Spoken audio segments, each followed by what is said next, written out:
Bismillahirrohmanirrohim. Bugun Ka'ba haqida gaplashamiz. Juda qadimdan birinchi odamzod bo'lmish odam ato zamonidan boshlab Ka'bani aziz sanab Xudoning uyi deb atashgan. Rivoyatlarga qaraganda uni Beka vodiysida odam ato bunyod etgan. Ammo imorat Nuh toshqini tufayli buzilib vayron bo'lgan deyishadi. Keyin bir necha asrlar o'tib Ibrohim payg'ambar, ya'ni uni xristianlar Abraham deyishadi, bu vodiyga qadam qo'yadi. Tangri unga Ka'bani odam ato qurgan yerda tiklagil deb buyuradi. Hazrat Ibrohim o'sha joyning qaydaligini aniq bila olmaydi.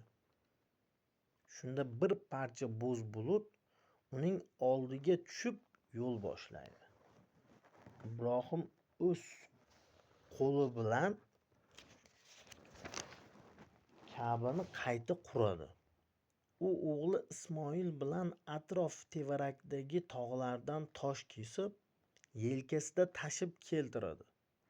Tangri ko'kdan meteorit, kumushrang yog'du sochib, tovlanib turuvchi gavhar tosh tashlaydi. Ibrohim uni olib imoratning bir burchagiga bostiradi.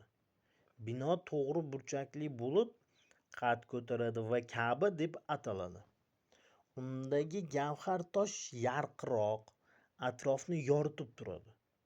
O'sha atrof haram yoki muqaddas makon deb yuritiladi.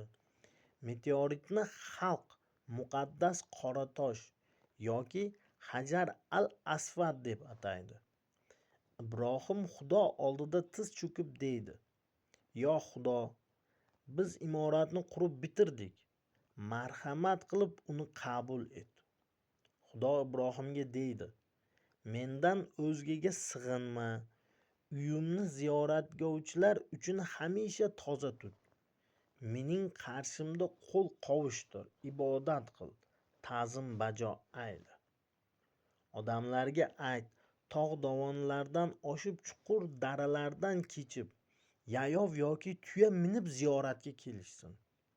So'ng Ibrohim Ka'baning atrofidan uning qora tosh qo'yilgan burchagidan boshlab 7 bor aylanadi. 7 bor Safo tog'iga, 7 bor Mavo tog'iga chiqadi.